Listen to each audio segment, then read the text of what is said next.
लाहौर के एक पुराने अस्पताल की तीसरी मंजिल पर, जहां कभी जच्चा बच्चा वार्ड हुआ करता था, अब वो जगह बन पड़ी थी। कहते हैं कई साल पहले वहां एक औरत की मौत हुई थी, जनाजे से पहले ही, बच्चे के साथ। उस वार्ड को अब वार्ड 766 कहा जाता था।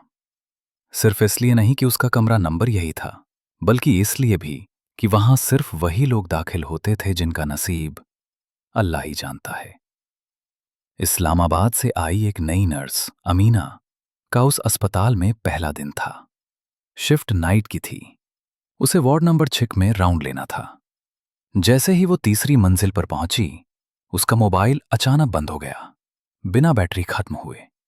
अंधेरा गहरा था और इमारत पुरानी। सीढ़ियों के कोने में टंगी एक ट्यूबलाइट झपक रही थी, टिक टिक टिक। उसी वक्त अमीना ने सुना किसी बच्चे के रोने की आवाज, धीमी मगर बहुत नजदीक से। अमीना ने गेट के बाहर देखा, कोई नहीं, मगर आवाज अब और तेज हो गई थी और अब कोई कुरान की आयतें भी बड़बड़ा रहा था, मगर उल्टी। उसकी सांसें तेज होने लगीं। उसने सोचा शायद कोई पेशेंट है जो गलत जगह आ गया हो। हिम्मत करके वो वार्ड 766 की तरफ बढ़ी, जो बंद पड़ा था। दरवाजा खुद ब खुद चरस से खुल गया। अंदर घुप अंधेरा था और एक खाट पर कोई बैठा दिखा।